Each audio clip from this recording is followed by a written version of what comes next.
नमस्कार, आप देख रहे हैं साधना न्यूज का खास कार्यक्रम अखबारों की सुर्खियां और मैं हूं आपके साथ प्रशिता। तो हर रोज अखबारों की सुर्खियों में हम तमाम सुर्खियों पर चर्चा करते हैं जिन्होंने सुर्खियां बटोरी है, अखबारों में हेडलाइन बनी है, लेकिन उन खबरों पर हम विश्लेषण करते हैं, चर्चा करते हैं और असल मुद्दे को, असल खबर को जानने की कोशिश करते हैं। इस चर्चा में हमारे साथ वरिष्ठ पत्रकार शामिल होते हैं जो खबरों पर विश्लेषण करते हैं और आज विश्लेषण के लिए हमारे साथ इस चर्चा में शामिल है वरिष्ठ पत्रकार खिलावन चुराकर जी और वरिष्ठ पत्रकार अनिल श्रीवास्तव जी। सर, आप दोनों का ही बहुत बहुत स्वागत है हमारे इस खास कार्यक्रम में। तो शुरुआत करूंगी खिलावन जी आपसे। इंडिया स्मार्ट सिटी कॉन्टेस्ट 2020 के नतीजे आए हैं। राज्यों की बात करें तो मध्य प्रदेश का दूसरा स्थान है और वहीं इंदौर और अब और स्मार्ट हो गया है, कैसे देखते हैं आप?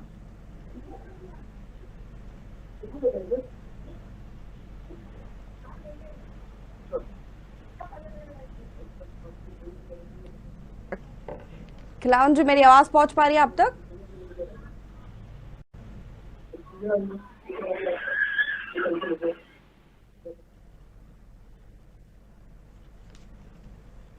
अखबारों की सुर्खियों में हम चर्चा करते हैं। अनिल जी से जानते हैं। अनिल जी, मेरी आवाज पहुंच पा रही है आप तक? जी, स्मार्ट सिटी कॉन्टेस्ट 2020 के जो नतीजे आए हैं, मध्य प्रदेश दूसरे स्थान पर है, वहीं इंदौर की बात करें तो संयुक्त रूप से सूरत के साथ ओवरऑल विनर रहा है, कैसे देखते हैं आप? अनिल जी।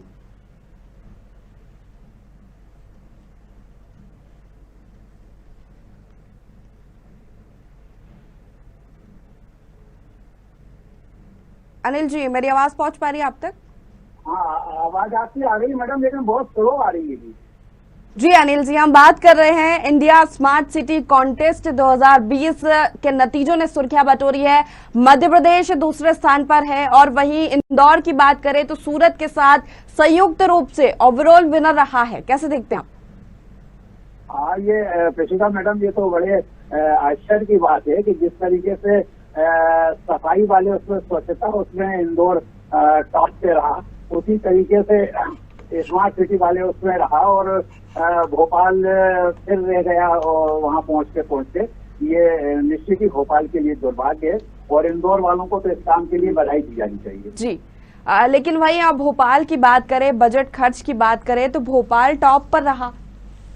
बजट, ये गलत वाली बात है कि जहाँ बजट ज्यादा लग रहा है वो मतलब नीचे जा रहा है और जहाँ बजट कम लग रहा है वो ऊपर जा रहा है। ये अपने आप में बहुत आश्चर्यजनक है प्रशिता मैडम ये। जी, लेकिन जिस तरह से स्थितियां हम देखें, स्मार्ट सिटी के प्रोजेक्ट भोपाल में भी जारी है, कई सालों से चल रहे हैं लेकिन खत्म होने का नाम नहीं ले रहे हैं।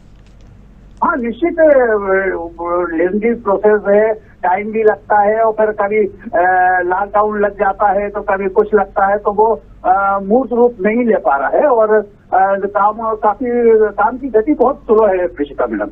जी, चलिए खिलावन जी से जान लेते हैं। खिलावन जी, मेरी आवाज पहुंच पा रही है? लगता है खिलावन जी से हमारा कांटेक्ट नहीं हो पा रहा है।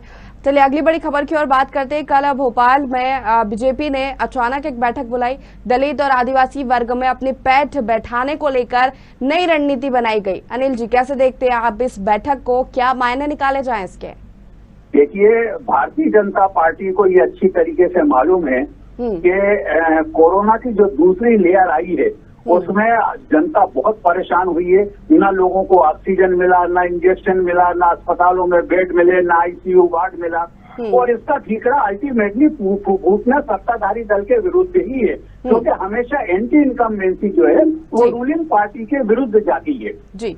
और मतलब अभी हाल ही में देखिए, आज जो दमोह उपचुनाव हुआ उसमें कितनी बुरी हार हुई है भारतीय जनता पार्टी की।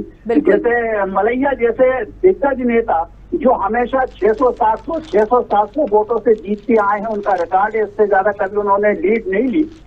वो उस सीट पे मतलब दिग्गज नेता जब 600-700 से जीतते हैं तो यहाँ तो कांग्रेस ने 17,500 से जीत दर्ज करके भारतीय जनता पार्टी को बेवकूफ पे ढकेल दिया। और ये भारतीय जनता पार्टी को इस चीज का एहसास है कि आने वाला समय उसके लिए बहुत समस्या भरा है और कांग्रेस उसको बड़ी चुनौती देगी और इसीलिए कल जो है SC/ST वर्ग को साधने के लिए कल बैठक हुई कि उनके हम कैसे आयोजन करें, किस तरीके से करें, क्योंकि पिछले कुछ समय से हम देख रहे हैं कि SC/ST वोट जो है वो भारतीय जनता पार्टी से छिटकता जा रहा है। जैसे अगर भाजपा चुनाव लड़ती है तो वो तो पूरा सटकता आएगा, वहां से फिसलता है, लेकिन अगर भाजपा चुनाव नहीं भी लड़ती तो भी हम ये देखें कि पूर्व की स्थिति में और आज की स्थिति में काफी कुछ वोट जो है भारतीय जनता पार्टी से दूर हुआ है। और भारतीय जनता पार्टी ऐसी कोई भी वो नहीं करना चाहती, कोई चूक नहीं करना चाहती जो उसके लिए आत्मघाती।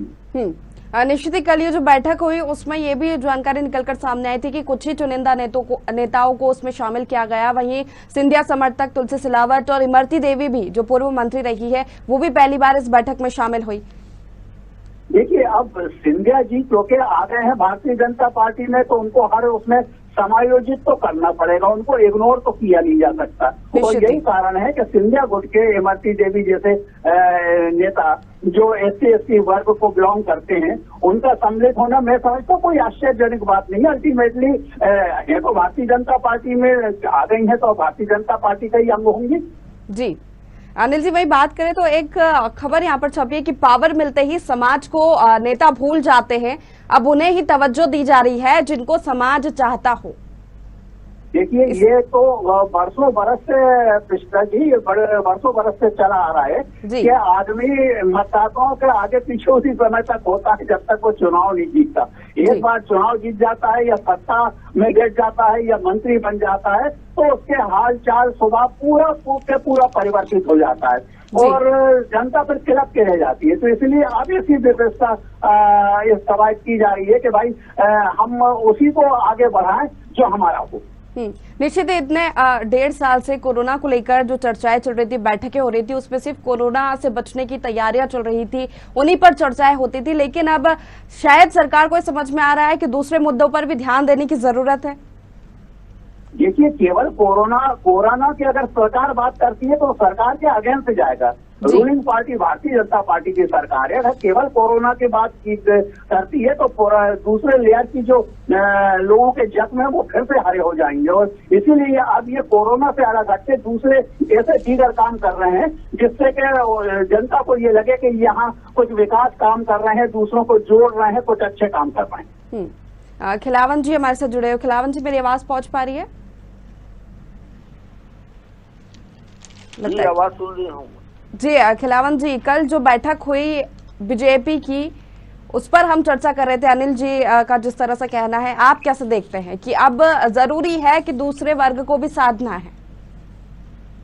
निश्चित तौर पे कल जो बैठक हुई जिसमें भाजपा के ST/ST विंग का जो बैठक था उसमें चिंता का विषय यही था कि भाजपा से लगातार इस वर्ग के मतदाता विमुख होते जा रहे हैं और इन्हें किस तरह से जोड़ना चाहिए भाजपा के साथ, इस पर बहुत गंभीरता से चर्चा हुई। अधिकांश नेता जो है शीर्ष नेता मध्य प्रदेश के शामिल थे उसमें, साथ ही जो और नेता थे इस वर्ग के जैसे जो ST/ST वर्ग के वो भी शामिल थे। लेकिन उससे पहले बैठक से पहले जब कुछ पत्रकारों की चर्चा आदिवासी नेता फग्गन सिंह कुलस्ते से हुई जो राष्ट्रीय अध्यक्ष भी रह चुके हैं अनुसूचित जनजाति मोर्चा से जी और वर्तमान में केंद्रीय मंत्री, उनसे चर्चा हुई तो उन्होंने स्पष्ट चिंता जाहिर की कि ये वर्ग लगातार भाजपा से विमुख होते जा रहे हैं,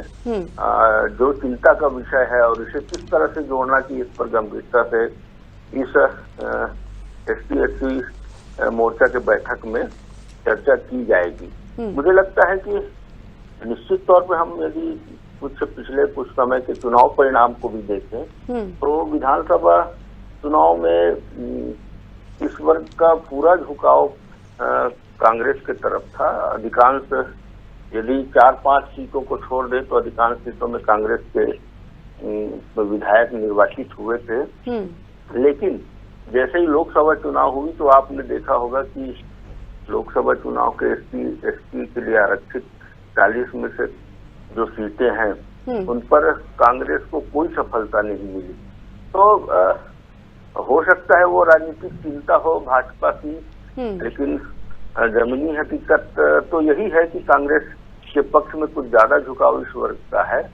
और उसका मुख्य कारण ये है कि लंबे समय से जब बसपा का उदय हुआ, बसपा सामने आई और गोंडवाना गणतंत्र सामने आया, जयस सामने आया, इससे पहले तक इस वर्ग के सारे मतदाता लगभग अधिकांश मतदाता 90% कह दें हम मतदाता कांग्रेस के साथ रहते थे। लेकिन अब समय में बदलाव आया है। मुझे लगता है कि इस अवसर का लाभ यदि उठाने का भाजपा प्रयास कर रही है तो कोई संदेह की बात नहीं है कि उनको अच्छी सफलता भविष्य में मिल सकती है। लेकिन अनुसूचित जाति के नेता तो भाजपा के पास हैं, कई बड़े नेता हैं जो जैसे इमरती देवी है या तुलसी सिलावट है या डॉक्टर प्रभुराम चौधरी हैं, ऐसे नेता तो अभी कांग्रेस से छिटक के भाजपा में आए हैं अनुसूचित जाति के। लेकिन अनुसूचित जनजाति के बड़े नेता का अभी भी अभाव है भाजपा के पास। और इस खाई को कैसे पाटती है भाजपा, ये भाजपा के सोचने का विषय है। संभवतः कल के बैठक में इस पर भी गंभीरता से चर्चा हुई होगी। कोई नया फार्मूला तय किया हो गया कि किस तरह से इस वर्ग के मतदाताओं को अपने तरफ या इस वर्ग के लोगों को अपने तरफ आकर्षित किया जा सके भाजपा की तरफ, ऐसी रणनीति बनी होगी, ऐसा मेरा अनुमान है। बिल्कुल, निश्चित ही चुनाव तो अभी दूर है, लेकिन रणनीति बनाना अभी से जरूरी हो गया है। खिलावन जी। जी, इसलिए जरूरी हो गया कि अभी हाल फिलहाल में आप देखेंगे कि यदि कोरोना का ठीक ठाक स्थिति रहा और तीसरी लहर ज्यादा घातक नहीं हुई, तो मुझे लगता है कि जो 3 विधानसभा के उपचुनाव है और 1 लोकसभा के उपचुनाव है, उसकी घोषणा शीघ्र की जा सकती है। और दूसरी महत्वपूर्ण बात यही है कि जो राज्य सरकार के पाले पे है कि स्थानीय निकाय के चुनाव, पंचायतों के चुनाव, अर्थात पूरे प्रदेश भर में एक चुनाव की लहर फिर से आने वाली है। यदि कोरोना का संक्रमण नियंत्रित रहा तो ये भी चुनाव मुझे लगता है कि अक्टूबर, नवंबर, दिसंबर में घोषित हो सकती है, क्योंकि लंबे समय तक स्थानीय संस्थाओं को, पंचायतों को, प्रशासकों के भरोसे रखना, सरकारी कर्मचारियों के भरोसे रखना, मुझे लगता है कि जनप्रतिनिधि के अभाव में विकास कार्य निश्चित रूप से प्रभावित होते हैं। तो सरकार नहीं चाहेगी कि लंबे समय से तक इसको लंबित रखा जा सके और कोरोना की स्थिति सामान्य होते ही इस पर भी, चुनाव पर भी विचार किया जा सकता है कि घोषणा की जा सकती है। बिल्कुल, आगे की रणनीतियों पर लगातार बीजेपी की बैठकें जारी है। देखना होगा कि क्या कुछ निकलकर आगे सामने आता है। बढ़ते हैं अगली खबर की ओर। रेत उत्खनन को लेकर लगातार जो चल रहा है, समिति को नर्मदा में रेत का उत्खनन अवैध रूप से जो चल रहा है वो नहीं दिख रहा है, लेकिन सभी को दिख रहा है। और हाल ही में हमने देखा कैबिनेट में भी प्रस्ताव पास हुआ था, रेत ठेकेदारों को समस्याएं आ रही है उसको लेकर। अनिल जी, आपसे जानना चाहूंगी मैं। देखिए कृष्णा जी, ऐसा है कि अवैध रेत खनन इतने भयानक स्तर पर मध्य प्रदेश पे चल रहा है कि केवल मां नर्मदा की खोखली इन्होंने नहीं करी है, बल्कि हर नदियां इन्होंने खोखली कर दी है। तो आने वाला समय इसके दूरगामी परिणाम बहुत होंगे, बहुत खतरनाक होंगे। जीव जंतु अलग मर रहे हैं, रेत खनन अलग हो रहा है, नदियों की धार अलग धार रुक रही है उनकी। और ये इससे मैं समझता हूँ शिवराज सरकार का कोई अंकुश नहीं है। वो कहते जरूर है, उनके अभी बीच बीच में काफी बयान आए, बड़े बड़े बयान आए, खूबसूरतियों में आए, मैं टांग दूंगा अफसरों को, मैं लटका दूंगा, मैं गाड़ दूंगा, लेकिन उसका अंतोगत्ता कुछ हुआ नहीं। और यही कारण है कि अवैध रेत खनन जो है रुकने का नाम नहीं ले रहा। कल ही पूर्व मंत्री और लाहौर के कांग्रेस विधायक डॉक्टर गोविंद सिंह जी ने ये कहा है कि सिंध नदी में से पर डे 1000 ट्रक रेत का परिवहन किया जा रहा है। और ऐसा लग रहा है कि शिवराज सिंह चौहान ने, मुख्यमंत्री जी ने टोटल लोगों को छूट दे दी है, परमिट दे दी है कि तुम जो चाहो वो करो। तो ये स्थिति बहुत भयानक है और इसके बहुत खतरनाक परिणाम होंगे मैडम। खिलावन जी, विभागीय स्तर की बात करें तो एनजीटी के अधिकारियों को ये सारी चीजें नहीं दिख रही और हम हर रोज खबर दिखाते हैं, हम हर रोज खबर सुनते हैं कि अवैध रूप से रेत का खनन किया जा रहा है। न सिर्फ एनजीटी के अधिकारी तो नहीं गए थे मौके पर, लेकिन एनजीटी ने जो समिति गठित की थी होशंगाबाद जिले में और सीहोर जिलों में लगातार नर्मदा में जो रेत का अवैध खनन हो रहा है उस पर जांच रिपोर्ट प्रस्तुत करने के लिए कल जो जांच रिपोर्ट सामने आई है उसमें अवैध उत्खनन की बात को बिल्कुल विलोपित कर दी गई है। बिल्कुल। तो मुझे लगता है कि निश्चित तौर पे यह सरकारी तंत्र के द्वारा जो किया गया कृत्य है वो ठीक नहीं लगता। सच्चाई से पर्दा ज्यादा दिन तक नहीं डाला जा सकता, सच्चाई पर पर्दा। आपने देखा होगा पिस्ता की लगातार हम यदि होशंगाबाद की तरफ जाते हैं, देर रात जाते हैं, तो आप ट्रकों की लाइनें देखते होंगे। अभी यदि उत्खनन पर प्रतिबंध लगा है तो बड़े बड़े टीले बना दिए गए हैं स्टॉक के नाम पर, रेत के स्टॉक के नाम पर। और आज भी लगातार आप सिर्फ नर्मदा ब्रिज से, होशंगाबाद के नर्मदा ब्रिज से गुजर जाइए तो आपको लेफ्ट राइट में डंपर भरते हुए, जेसीबी से, पोकलेन से भरते हुए दिखाई दे जाएंगे। अंदर जाने की जरूरत भी नहीं है। मुझे लगता है कि इन सब से आंखें मूंद कर काम करने से सच्चाई को छुपाया नहीं जा सकता। प्रेस के द्वारा, कई राजनेताओं के द्वारा लगातार इस बात को उठाया जा रहा है। कई घटनाक्रम लगातार हो रहे हैं जिसमें अवैध खनन रोकने गए अधिकारियों के ऊपर हमला हो जाता है, वन कर्मचारियों के ऊपर हमला हो जाता है। लगातार डॉक्टर गोविंद सिंह जो है वो चंबल इलाके के, ग्वालियर इलाके के अवैध उत्खनन पर सवाल उठा रहे हैं।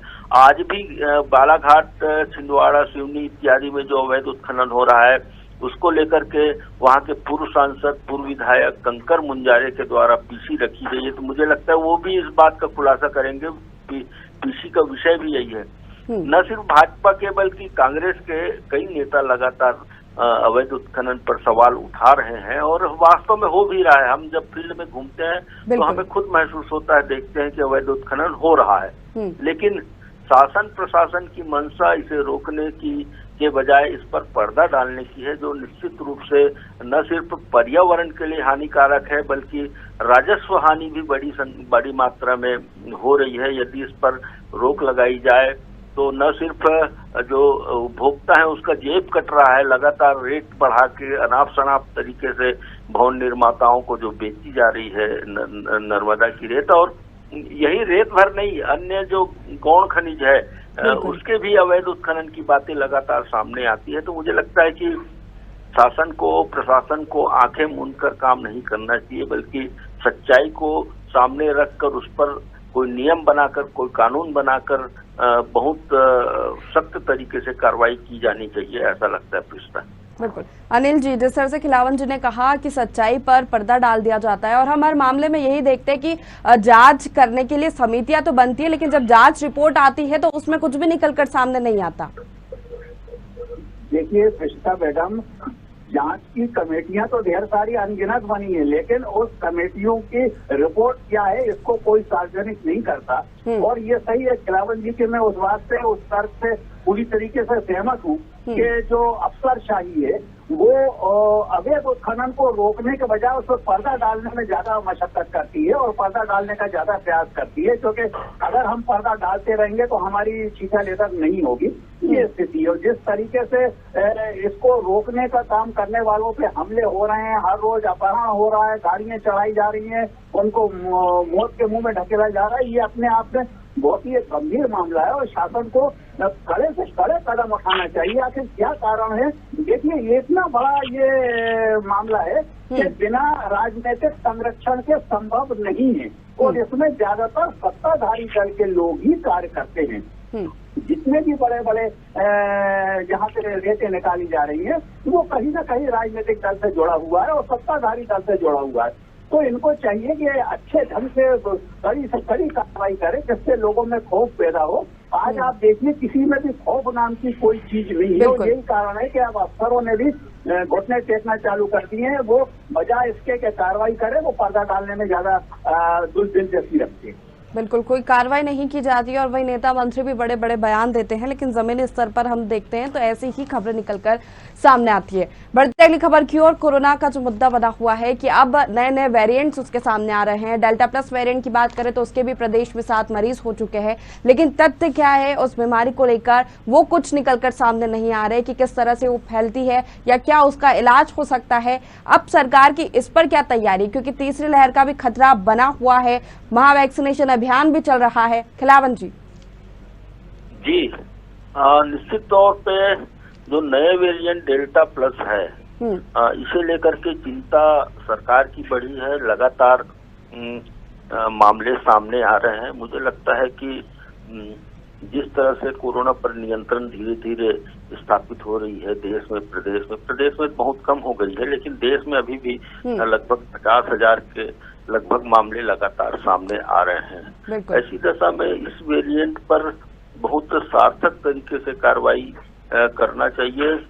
अभी भी डेल्टा प्लस के जो ग्राफ है वो अमेरिका और ब्रिटेन में भी बहुत ज्यादा है। और आज हमें कल रात में हम जब लगातार समाचारों को देख रहे थे तो देश में पता चला था कि अब तक 52-53 मामले देश में सामने आ चुके हैं, जिसमें मध्य प्रदेश, सरकारी तौर पे मध्य प्रदेश और महाराष्ट्र में एक मौत का आंकड़ा सामने आया है। लेकिन हमने पिछले दिनों शिवपुरी में देखा, लगभग एक हफ्ता पहले 4 लोगों की मौत की खबर आई थी। अभी इंदौर से पुष्टि हुई थी, एक भोपाल से मौत की पुष्टि हुई। तो लगातार भले प्रशासन इससे इनकार कर रहा हो, लेकिन डेल्टा प्लस वेरिएंट से मरने वालों की संख्या लगातार बढ़ती जा रही है। यदि हम कोरोना पर नियंत्रण करने का प्रयास कर रहे हैं और कुछ सफलता भी मिली है, तो हमें तेजी से डेल्टा प्लस के उपचार और डेल्टा प्लस के संक्रमण को रोकने के लिए भी बहुत गंभीरता से प्रयास प्रशासन को करना चाहिए। और जो भी अवेयरनेस है, इसके लिए जो भी सावधानियां हैं हम सबको बरतना भी चाहिए, ताकि ये घातक महामारी जो है हमारे लोगों की ज्यादा कैजुअलिटी ना कर सके और इससे हम बेहतर तरीके से बच सके। बिल्कुल, बहुत ज्यादा और बहुत जल्दी व्यवस्थाएं करने की जरूरत है, क्योंकि ये भी बताया जा रहा है, रिसर्च में थोड़ा बहुत सामने जो आया है कि बाकी वेरिएंट से सबसे ज्यादा खतरनाक डेल्टा प्लस वेरिएंट को माना जा रहा है। अनिल जी, ये सही है, आप बिल्कुल सही कह रही हैं। और आप देखिए कि केरल प्रदेश, महाराष्ट्र, मध्य प्रदेश में तो बाकायदा अलर्ट जारी किया गया है। बावजूद इसके जो तैयारियां की जानी चाहिए वो तैयारियां जमीनी स्तर पे नहीं दिख रही, बयानबाजी और काम ज्यादा दिख रहा है। और अखबारों में स्टेटमेंट, बड़े बड़े बयान जरूर दिख रहे हैं, लेकिन धरातल के उतर के जो कार्रवाई की जानी चाहिए इस वेरिएंट से बचने के लिए, क्योंकि ये 174 गुना है कोरोना से ज्यादा खतरनाक। बिल्कुल, इसको 174 गुना ज्यादा खतरनाक बताया गया है इस वेरिएंट को। तो इसलिए इनको चाहिए ये कि उसकी प्रॉपर वे पे, आज भी जो लोग मरीज यहाँ पर एडमिट है उनको इलाज प्रॉपर नहीं मिल पा रहा है, इंजेक्शन उनको नहीं मिल पा रहे। कभी इंजेक्शन आ जाता है तो 2 दिन रुक जाता है। अगर यही स्थिति रही तो तीसरी लहर का हम बचाव किस तरह करेंगे? हमारे लिए बहुत विपद हो जाएगा। सही निश्चित ही व्यवस्थाएं करने की यहाँ पर जरूरत है, क्योंकि खतरा अभी बना हुआ है, कोरोना भी नहीं गया है, तीसरी लहर के आने की संभावना है और वही इतने सारे वेरिएंट्स कोरोना के जो निकलकर सामने आ रहे हैं उन पर भी व्यवस्था करने की, चिंता करने की सरकार को बहुत ज्यादा जरूरत है। अगली खबर पर बढ़ते हैं, जो छपी हुई है ये है कि प्रदेश की 13 ऐसी सड़कें हैं जो मालामाल है। मतलब इन्हें बनाने में जो खर्च हुआ है वो है 4,354 करोड़, लेकिन ठेकेदार 10 साल में इससे ज्यादा कमा चुके हैं और अभी भी टोल टैक्स के जरिए कई और साल कमाने वाले हैं। खिलावन जी, देखिए प्रीतिका, ये नई समस्या नहीं है। हमने पिछले 25, 30, 40 सालों से लगातार देख रहे हैं कि जब PWD के पास थी ये सड़कें तो सरकार इस पर टोल टैक्स वसूलती थी, तो भी लागत से कई गुना ज्यादा तक टोल टैक्स वसूले गए सरकार के द्वारा। अब जब PP मोड पर इस सड़कों को निर्माण और उसके बाद उस पर टोल टैक्स लेने की जिम्मेदारी जब निजी ठेकेदारों को सौंपी गई, तो निश्चित तौर पे आपका कहना सही है। और रिपोर्ट मैंने देखी है, मैंने पढ़ी रिपोर्ट, तो निश्चित रूप से उसमें पूरी तरह से सच्चाई है। लगभग 3-3, 4-4 गुना जो लागत है उससे 3 गुना 4 गुना ज्यादा तक अभी तक टोल टैक्स वसूले जा रहे हैं। निश्चित तौर पर यह भी एक महत्वपूर्ण बात है कि जितनी संख्या में, जैसे किसी 100 किलोमीटर की सड़क है तो 100 किलोमीटर की सड़क पे कितने टोल बनना चाहिए? एक टोल यदि निर्धारित है तो वहाँ 3-3 टोल लगाए गए हैं। अर्थात गांव के अप्रोच सड़क से भी निकलने में मुख्य सड़क पे आने पर टोल लग रहा है लोगों को। इससे लोगों में परेशानी भी होती है। और कई बार आपने देखा होगा कि तनाव की स्थिति भी पैदा हो जाती है वाहन चालकों और टोल में के कर्मचारियों के बीच। तो मुझे लगता है सरकार को इस पर गंभीरता से विचार करना चाहिए। जिन मार्गों पीपी मोड पर दिए गए जिन मार्गों की लागत से ज्यादा टोल वसूली हो गई है उनको निश्चित तौर पे तत्काल बंद करने का आदेश देना चाहिए और एक सर्वे करना चाहिए। सरकार के पास बहुत सारी एजेंसियां हैं, खुद पीडब्ल्यूडी या राष्ट्रीय सड़क प्राधिकरण या जो भी निर्माण एजेंसी है सरकार की, और जिस सड़क को उसके द्वारा बनाई गई उसके कर्मचारी अधिकारी भी इसको अवलोकन कर सकते हैं, देख सकते हैं।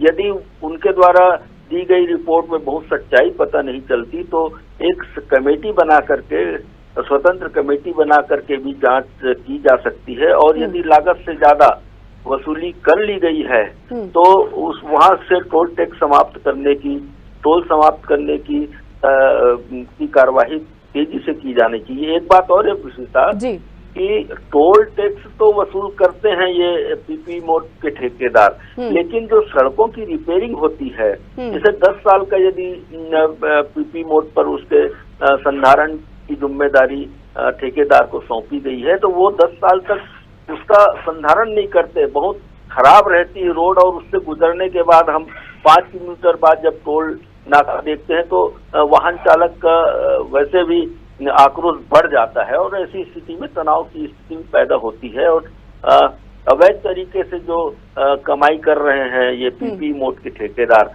उस पर नियंत्रण बहुत जरूरी है ताकि लोगों को राहत मिल सके।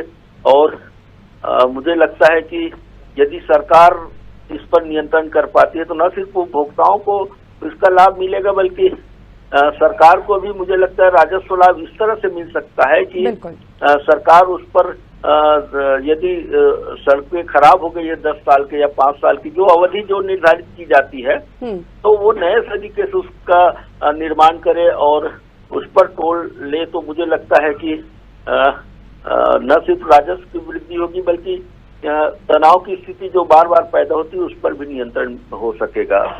निश्चित ये नई व्यवस्था लाने की जरूरत है। हमारे पास समय की कमी। अनिल जी, जल्द से आपसे इस पर प्रतिक्रिया लेना चाहूंगी कि हर बात का खामियाजा आम जनता को ही भुगतना पड़ता है। रिपीट कीजिए सवाल। जी अनिल जी, आवाज पहुंच पा रही है?